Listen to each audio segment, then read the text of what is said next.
Hey there! Did you know Kroger always gives you savings and rewards on top of our lower than low prices? And when you download the Kroger app, you'll enjoy over $500 in savings every week with digital coupons. And don't forget fuel points to help you save up to $1 per gallon at the pump.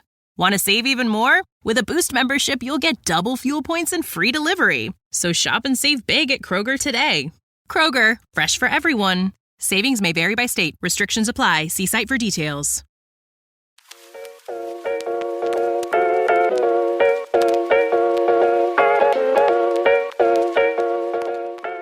Hello, everyone, and welcome back to our Golden 20s podcast. My name is Tegan, and I'm joined with my co-host, Sadie. And this week, we are talking all about success, what that looks like, what it means in your 20s. I found, for me, the way I pictured success in my 20s is very different than what the reality is. And we're going to talk about sort of like finding your purpose and all of these like big life questions that I feel like pop up during this time.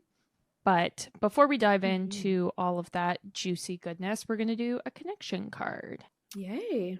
So this card says, what was the last thing that really shook you? I have no idea. I don't know either. Like, really shook me to my core. Yeah. To the point I'm still thinking about it. Something on like some celebrity gossip that's like right at the front of my brain, but I just oh my can't god. think of it. Yeah, that's actually great. The whole P. Diddy lawsuit, I'm in deep on TikTok, and this actually is shaking me to my core. And it's why it's shaking me to my core is because I thought, look, now we're just going to go on a huge rant about this, but I thought this was going to become like top news, right? When it first started happening a few weeks ago, I was like, I'm going to be following this closely. Like, I'm like, this is going to be like a Johnny Depp case, but different, obviously. But it's going to be top news, and like, I can't wait to follow it. But why I'm so shook is that it is not top news because of how connected these guys are to like authorities and media outlets where the news isn't getting out, and it's people on TikTok covering it and doing the deep dives, and you know how easily that can all go wrong or be false information, things like that. But I'm in deep on TikTok and obviously can't find like reliable news sources to validate the information, but it's all shaking me to my core where I'm like, this is so fucked up. And the like interwebs of the people in this circle and the shady shit that they're doing and how long it's been going on, how many people know but have just been a bystander, or how they've been paid off or killed when they know too much information. I'm just shook to my core where I'm like, this is the world we live in, and I don't know how I feel about it. So that is actually my answer. Thank you for making me think of that tag by saying celebrity gossip. Yeah. And now I like have no idea. I feel like I've had like minor things shaking me. I don't know. Let me think. Oh, here's something that shook me. This is so weird, especially in contrast to yours. But I was reading F. Scott Fitzgerald's Wikipedia page, and apparently all this stuff, like he wrote The Great Gatsby, which I'm currently reading, which was why I was reading his Wikipedia page. Okay, and that was actually going to be my follow-up question. Yeah, how did you land what's on wrong said with you? Wikipedia page? Yeah, and so spoiler alert for The Great Gatsby, but Gatsby dies, and there's a funeral for him in it, and all this stuff. Gatsby's based off of F. Scott Fitzgerald, and all this stuff that happened at Gatsby's funeral happened at F. Scott Fitzgerald's funeral, where he was like, I never felt a part of the elite, and like he loved this other girl, but that he couldn't be with her because he wasn't wealthy enough, and all this stuff, and then died. Only 6 people showed up to his funeral, and I was like, how crazy that he like predicted his own funeral, and then that kind of shook me. That is quite interesting and intense, and it actually makes me want to watch Gatsby again, because I didn't ever read the book, but I watched the movie, and it's great. It really is. It's a great book. I'm doing the audiobook right now, and it's the best because it's quite a short book. Like my version that I have is like 120 pages, but the audiobook, it's only like 5 or 6 hours. So I've been Maybe digging that's that. my first audiobook I do. Yeah, I've been really liking it. And the good part is, one, that you can usually get it for free because it's like one of those like classics. A classic. And it's a really good spring read because it starts, I think, in May and then goes all through the summer. And I'm just like soaking up the summer vibes. And I feel like we're in I don't know why I'm doing a book report, but I feel like we're in a very similar time in like the 2020s. Totally. That was the 20s, and it's like all this weird stuff's going on, like all these racial tensions and social inequality, where he's like, the narrator's surrounded by like these ultra rich, but then there's like the new rich versus the old, and people made money in different ways. And I don't know, it's just it's an amazing book. It's considered like one of the greatest American novels of all time. But anyways. Yeah. That's my rant. Well, there you go. Yeah. I think we both had to rant about these things. And I'm glad these connection cards give us the opportunity to do it, because I don't think we would have talked about the P. Diddy lawsuit on any other episode of our Golden 20s podcast. That's true. So that is that. But I feel like today's episode, like Tegan said, is talking all about the other 20s, which is the 20s of the decade, 20s of your life. And this actually is inspired by episode request we got a while ago. Somebody, I think it was actually season 4, like first episode, we were put out a question on Spotify being like, what do you want us to talk about? And somebody said, finding purpose in your 20s. And we've had it written down for a while. And I feel like today we're going to give it the time that it needs and a whole dedicated episode to it. And I think why the timing of this is so perfect, or why we were waiting, is April is one of those transitional months, especially for people in their 20s. If you are graduating college, starting a career, I just think it's like that prime, at least for me, that was when I was like, oh God, I'm graduating from college, university, starting to figure out post-grad life, navigate through that, starting to build my career. My friendships started to change because I wasn't seeing people in school anymore, creating new friendships with coworkers. Like, it's just a very transitional time. So hopefully this episode resonates with you if you're in that position, or even if you're not graduating. I feel like it'll still resonate, since I think finding purpose in your 20s is something a lot of people struggle with. Yeah, definitely. I also feel like it's a good time because for me, I spend a lot of the winter like hibernating, and then it's like, okay, time to leave. But what do I actually want my life to look like? And this is where I find that I struggle the most, where it's like looking at the big picture. How do I want my life to look? Yeah, 100%. And I think maybe that's a great place to start, because I feel like once you kind of have an idea of what you want your life to look like, you can then set goals. And then once you set your goals, you can work towards them. Then you can measure your success. And, you know, we're going to dive into that a lot more throughout this episode. But I think it's exactly figuring out that first step, like you're saying, Tag, where how do I know what I actually want? And I'm tying this into the whole idea of finding your purpose. First of all, I think the idea of saying you need to have a purpose is like a very big task that feels daunting and impossible. And I also think we're going to touch on this a few times throughout this episode, but it's not something you need to decide now and stick to for the rest of your life. You know, you don't need one purpose in life and that's all you ever are working towards. Like, I think it can change or evolve or something like that. But I think even how to get started is getting as many different life experiences as you possibly can. And I know that sounds maybe like really strange advice, or maybe it sounds obvious to some people, but I think for me, especially, I'm such a future thinker where I spend so much time in my own head versus actually going out and doing the work or actually getting the experiences to figure out what I want. And I think actually a great example of this is going to college and university. Like, this is where I really started to figure out who I am, what types of things I like, what I'm interested in terms of a career, even like hobbies, interests, things like that. But it wasn't until I did that and started learning along the way that I started to come to some of these big conclusions.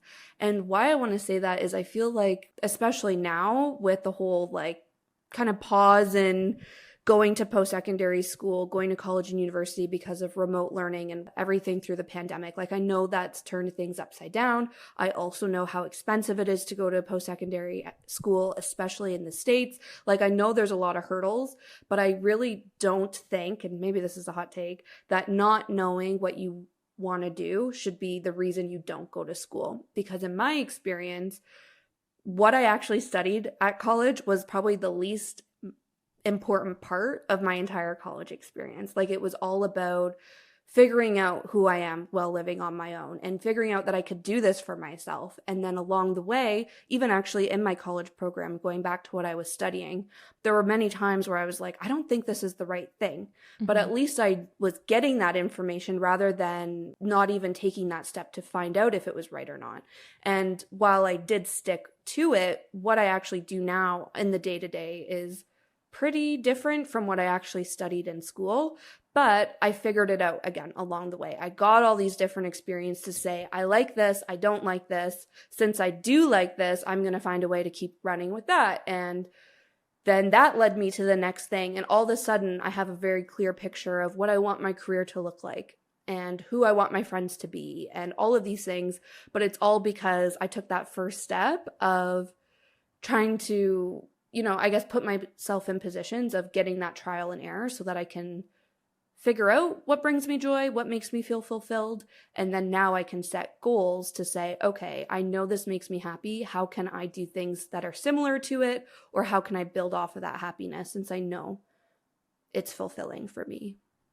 Yeah, I 100% agree. I feel like the most important learnings you get from post-secondary, and like maybe this applies to other things like traveling or whatever, but for me, I'm thinking of post-secondary is like the life learning things, the learning how to be on your own, learning how to do time management, learning how to set priorities and that sort of thing. And then you are also learning what you like and dislike, especially if you are going into a field where it's like you're not doing something that you're doing every day in high school. Like, I went to school for film. We're from a very small town. We don't have film classes like at our high school, like some of the schools in big cities. And so it's like, I didn't know if I would like that. And then I got to film school and I learned I didn't like directing. And it's like, this is what I thought. That's the most obvious path you're on. And it's like, okay, that's a learning. I don't like that. Let's come up with a different plan. And those sorts of things shift. But it's like, yes, that's a good learning I had. But I think the most important thing I learned at university was like how to connect to people, how to organize my schedule, how to figure out how to show up on time. I learned that I'm not a morning person, so I can't do 8 a.m. classes. Like, little silly things like that can really, really help you learn about yourself. Yeah, definitely. And I think for me, by showing up and doing something and learning that I don't like it, that feels like a waste of time or failure for me, where I'm like, well, I didn't take anything from that because it didn't end up being what I wanted it to be. But it's like, when we're so young, we can't expect everything to go to plan A, but also you probably learned more, at least in my experience. I've learned way more from the experiences that didn't go to plan than the ones that do. And I think, again, just having the mindset of I'm gathering, like spending these years of my 20s and doing all of these life experiences. So we talked about going to post-secondary school. We talked, or maybe we didn't talk quite about this, but that for us involved also moving to a new city. But maybe, it's in your same city, or maybe you're moving to a different city, not on the route of going to school, but, moving to a new city, living on your own, living with roommates, dating somebody and getting in serious relationships, like working different jobs. All of these are ways to collect information about what you're passionate about, what you like, what fulfills you. And from there, I feel like your purpose will kind of click and fall into place. And then, like we were saying, that can also really help you then measure your success and define what success looks like based off of those goals. Yes, totally. I think one big thing that I wanted to talk about this week is something that I've been thinking about a lot, and it's the idea of when you are doing these reflections and your purpose changes, sometimes that means that the meaning of success for you changes as well. So I've always loved movies. I've watched the Oscars every year, and I still run into people who are like, are you working so that you'll win an Oscar someday? And I'm like, no, I'm not. But then there's a part of me that's like, why aren't I? Like, if that's what I love, why shouldn't I make that my life purpose to go and win an Oscar? But then at the same time, it's like what your idea of success is changes, where probably in high school, that would have been what I would say if it's like, what's your ultimate goal and what's your dream? And I don't think that's what it is for me currently, because like I've clued in that I don't like making movies. I like watching movies. And so now my idea is success is like trying to figure out a way to sustain a lifestyle where I can attend film festivals and see the Oscar movies and talk about it with film people. And that's what success looks like to me. But then there is still that part that's like, you gave up on your dream. Like thinking about the end of La La Land, where like she gave up Ryan Gosling to go get her dream life. And I'm like, should I do that? But I just feel like this is a big part of your 20s, because when you're younger, planning your life, it's so easy to be grand and not take into consideration like the realities of living, even when it comes to like timelines, thinking like I'll be married by the age of 20, or I used to say I'd be married by the age of 18, because then I'm like, because I'll be done high school. And I'm like, what's that got to do with anything? But, married at 18. I think a lot of people thought that way. Yeah. And then like kids at 25, and I don't know, retired by 50, whatever it is. When it's like, okay, use half of the stuff you can't control, and the world is changing so rapidly. Yeah, totally. I've been thinking about this so much lately too. And I think once you reach your later 20s, this is when you start to like think about this, because you're like, okay, I've started creating my life. I've started collecting the information like we were talking about, but then it's like, now what do I do with it? Yeah. And I think our generation, it's so interesting. And this is what I've been thinking so much about lately, because I'm like, literally, I have two older sisters. My oldest sister is married, has a house, like dog, her family is falling into place here.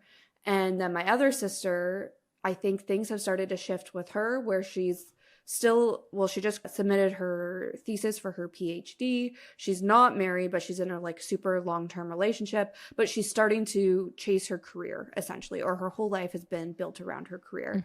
And then for me, now 28 years old, I'm like, that is my entire life. Like I'm probably one of the only like women in my family who has always been single, who has like been so ambitious in her career to get to where she's at now, and how that completely challenges like the traditional life path, and it's going back to what you were saying, Tag, where it's like historically all the generations that came before us, the purpose of women essentially, or especially, was get married, have kids, raise a family.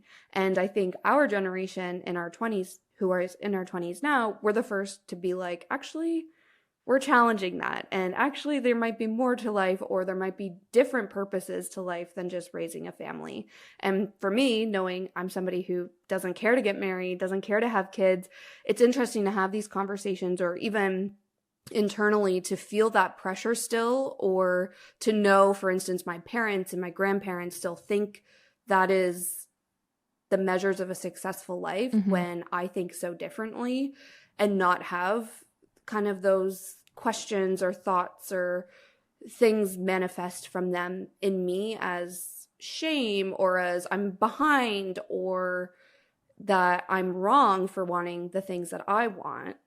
I don't know. It's just interesting. And I feel like why it's especially tricky when you're in your 20s right now, to be like, this is what I want, but I feel like that's wrong because it's different from what I've always been told I should want. Right. Yeah. I even find if you are a person who wants those things, it's like our society isn't set up to support that lifestyle anymore either. So it's like you can't win, because Even if you're like, I want to get married and buy a house, it's like, yeah, good luck with that.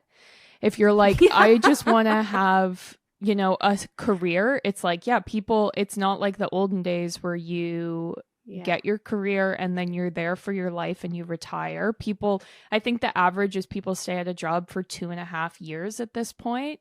Like probably 75% of my friends have been laid off or fired at one point.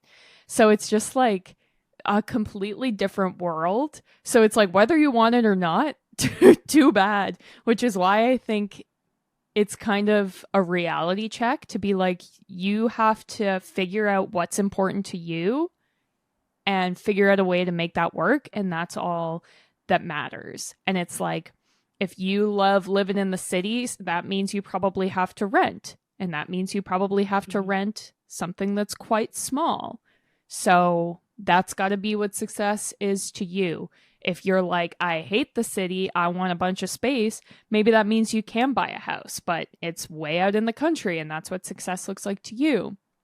Or it could go into like, I want to travel all the time. So that means that you are able to stay in hostels and travel constantly.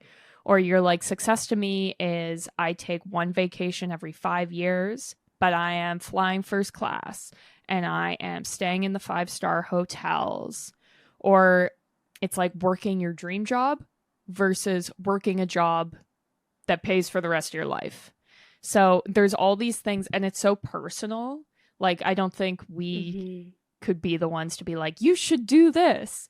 But it just like needs the reflection, and it's all different from person to person. Yeah. And I think a point that we've touched on a few times now is how that will also change and evolve throughout your own lifetime. Yeah. Again, when you're in your 20s, you're so young where you think you know what you want and how to get it. But as you start on that journey and you come to face to face with some of these realities, like you're saying, Tag, you have to change what the definition of success is, but you might also just change your goal in general too. So I think going back to like your example on traveling, like I think that's a great example that I can resonate with, where it's like, my first trip I ever took with a friend without like family or an organized trip, group trip, anything like that. We went to Europe. It was as cheap as we could possibly do it. We stayed in hostels that had 2 other girls in the room, bunk beds. Like, it was cheap. Where now, like, Tegan and I are looking at an all-inclusive in Hawaii for like $5,000 a week. Like, yeah. You know, but it's like my reality has changed where I can now support this bigger dream that I couldn't even imagine supporting when I was 21 and did that like weekend trip to London with my college roommate, you know? So I think that's like a very tangible experience that I can imagine for myself or like relate to. But I think another one that I haven't even unlocked yet, but maybe, is owning a home.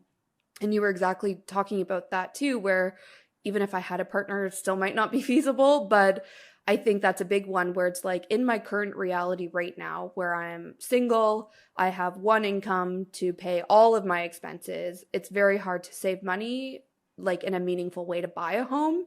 And also just for monthly expenses to like have a mortgage, things like that. Like, that's not something I can do on my own. So right now I feel like owning a home is not a goal, you know, but it's like, that might change once I meet somebody, especially if he's as rich as I hope he is.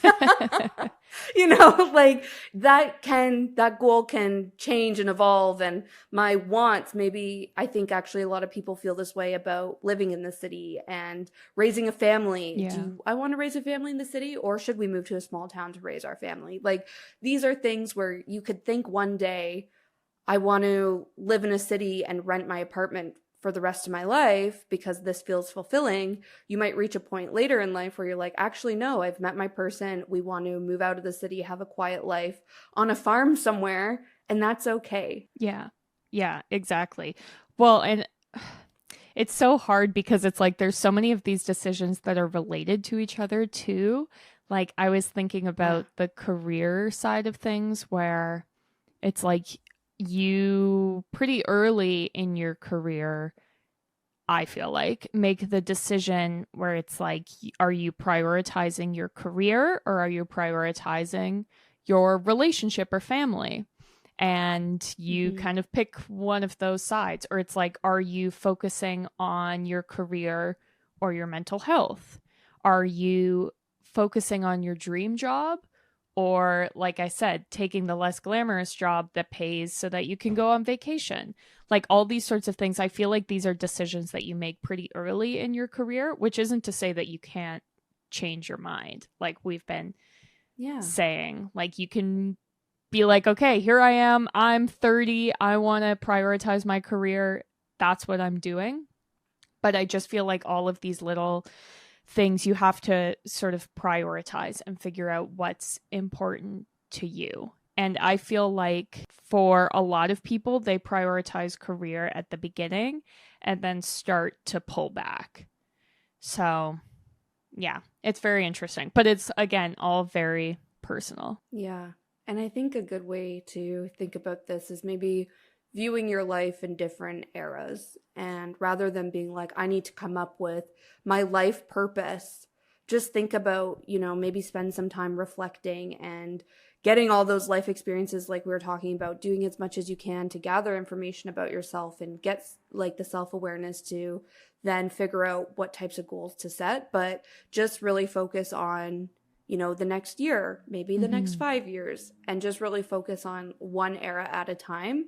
Because I also think once you remove the pressure from yourself of having to have it all figured out, that's when you free up the headspace to actually allow yourself to think about what you want, to process what you're going through. And I don't know, just you can actually think more clearly when you're not stressing yourself out to come up with a plan and figure it out all right now.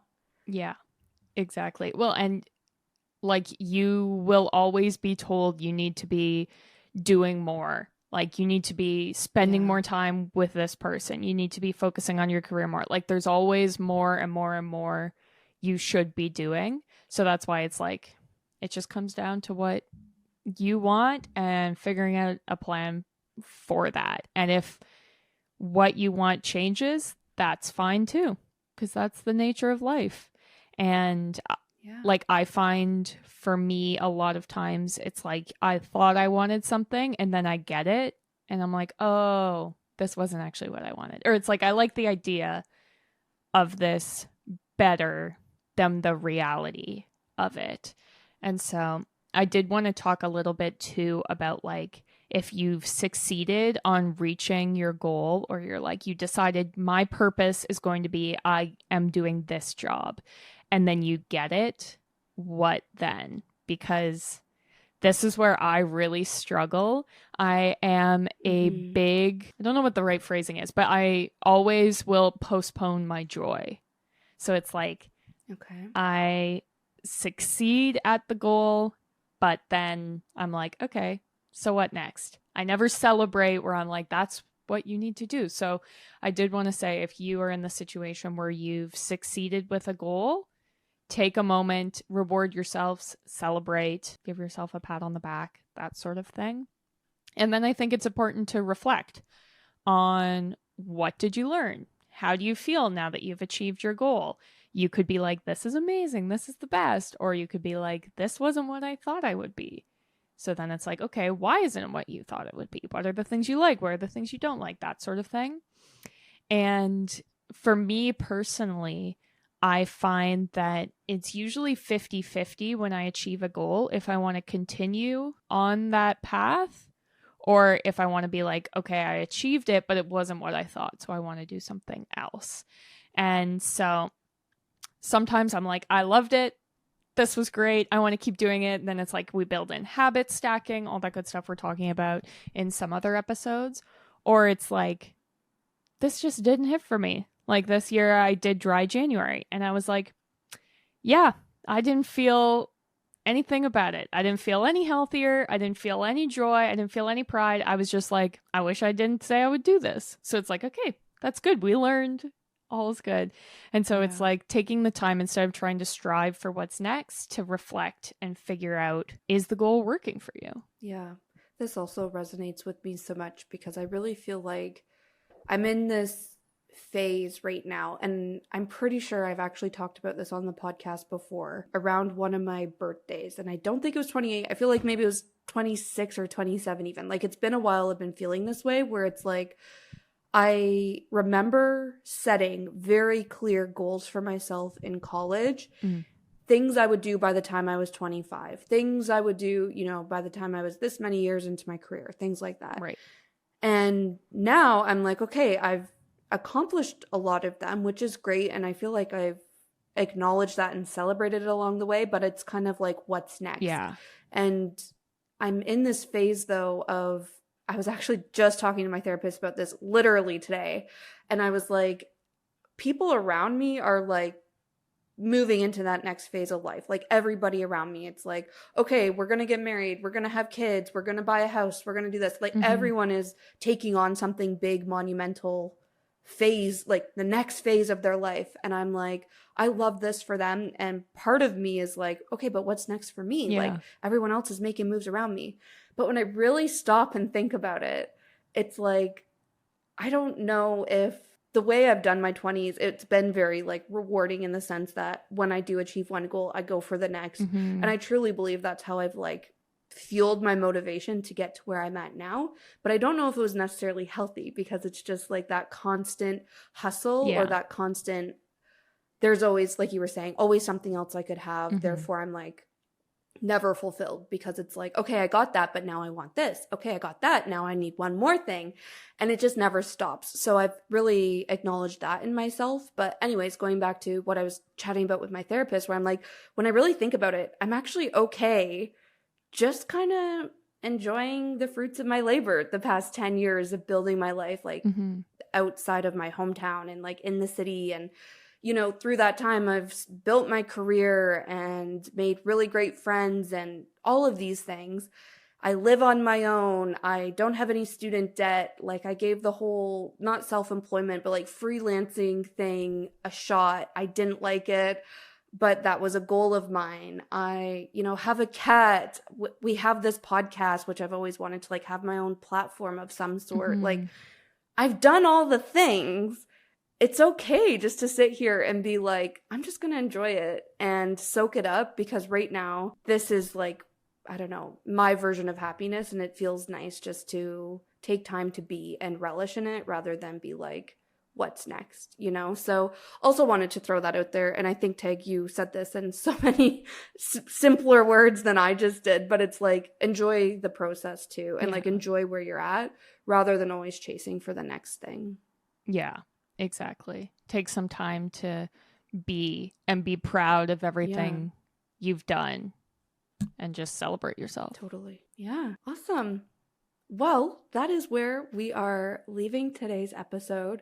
We hope this was comforting or validating. Hopefully it was the pep talk that you needed to hear. But we thank you guys so much for listening. And I feel like a nice spot just to like end this on is also just reminding you one last time that you don't need to have it all figured out. In fact, you probably never will have it all figured out, despite what other people might make you think. You're just figuring it out as you go, rolling with the punches, and that's okay. That's what we're all doing. So anyways, if you liked this life chat, make sure you subscribe or follow along on whatever app or podcast streaming service you're listening to this on. You can also rate the podcast and leave us a review. That really helps support us. And you can also find us on social media. We're at Our Golden 20s. That's TikTok, Instagram, Pinterest, Facebook, all the places. We also have Spotify playlists. And then we're also on Patreon, which is the best way to support the podcast for as little as $2 a month. We have extra content going up over there, including some May desktop backgrounds, which actually, I don't know when those drop in relation to this episode. I feel like they drop next week. But anyways, lots of fun content over there. So go check it out. But that is everything for today. We will see you next Tuesday. Bye.